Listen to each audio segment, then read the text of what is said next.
The Manual for Teachers, Section 5, How is Healing Accomplished? I want to have a quick conversation about that. How is healing accomplished? One need but say this: there is no gain at all for me in this sickness, and he is healed. But to say this, one must first recognize that decisions are of the mind and not the body. Here we have the mind supremacy concept that underlies all of the course teachings coming up. So why don't we just do this? Because the existence of the world we see depends on the body being the decision maker. For us to accept that it would be just simply a decision of the mind to change perception, up to and including physical perception, physical illness, we'd have to admit that we were wrong about everything we've ever cared about. It has to be seen in that new light that mind is primary over anything within perception. Bodies, and we really care about our bodies, but anything, our relationship with our parents, our relationship with the government, all of our perceptions. As it stands, well, it says it probably better here.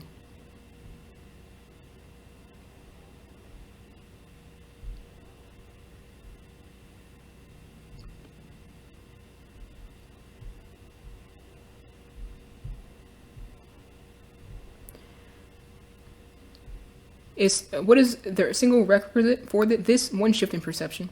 The recognition that sickness, perception in general, is of the mind and has nothing to do with the body, has nothing to do with anything external. And what does it cost? The whole world. Because the world will never again to rule the mind. We like to play the victim, no matter where we are.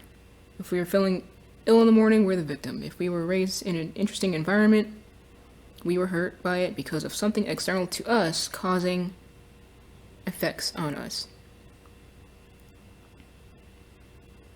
So to accept that we can just heal our own body, we have to place responsibility where it belongs, not on the world, but on us, the person who looks on the world and sees it not as it is, or sees it as it is not. The world does nothing to him. We only thought it did.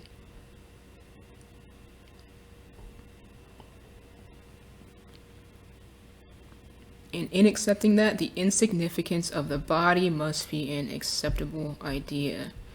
And with that idea is pain forever gone. Mind's decision causes perception. This is not this little mind that has desires and wants, and well, I guess it has desires, but the mind that we're used to manipulating and working with.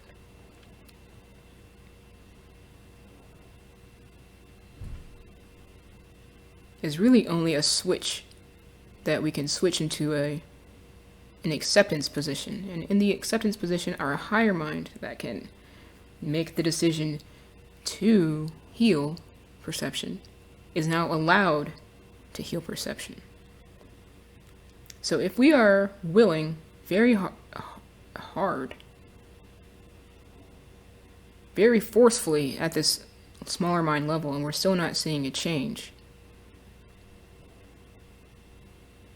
as A Course in Miracles puts it in the text, healing won't occur if you are afraid of it.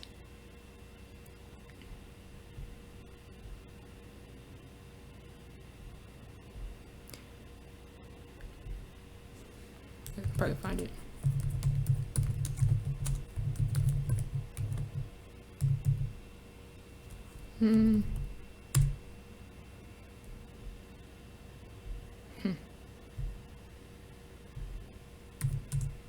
If you are afraid of healing, it will not occur. So no matter how much we will for something,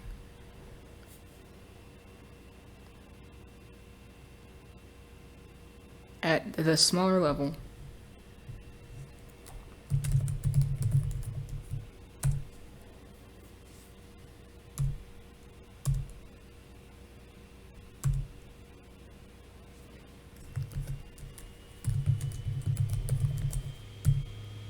if we are truly not ready to have the perception change, to literally see how cause and effect is not how it's been our entire life, it won't change.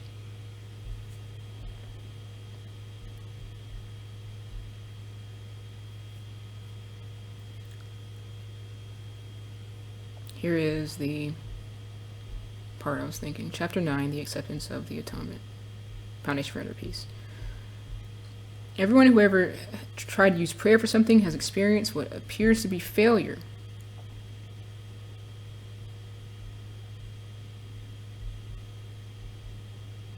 Let us suppose you're asking for what you really want, but you are afraid of it. If you are afraid, the attainment of such a thing would not be what you want. This is why specific forms of healing are not achieved, even when the state of healing, understanding that mind is supreme in control of perception,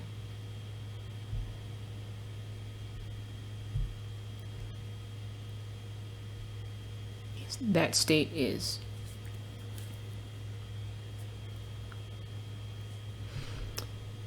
An individual may ask for physical healing because he is fearful of bodily harm, aka you're hurt. Maybe your arm is broken. At the same time, if he were physically healed, the threat to his thought system might be considerably more fearful to him than its physical expression. I'm going to take us back to... it's funny. In this case, he is not really asking for a release from fear, but for the removal of a symptom that he himself selected. That's not healing.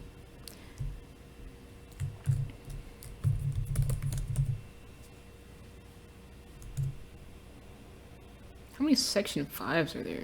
All of them. Okay.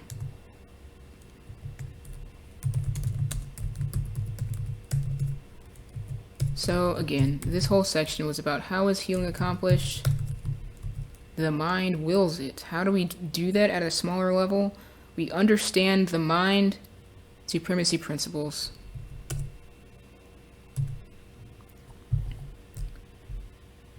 And we understand them actually at a deeper level. That is to say, we work with them enough until we have faith in them, until we can just engage them at the level of creation.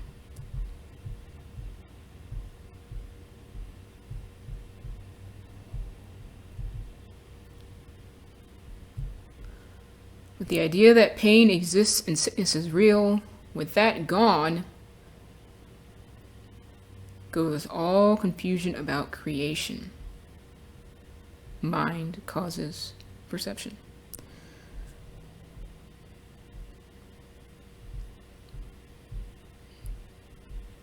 Then he goes into how the teacher of God helps. You can't really do anything. Somebody else has to change their mind. You can provide the example. And maybe at a deeper level, I have a feeling that there is an invisible, as an intangible field of understanding or something where we're communicating without noticing it. I'll be talking about that later, I suppose. So that was How is Healing Accomplished? The Manual for Teachers, Section 5.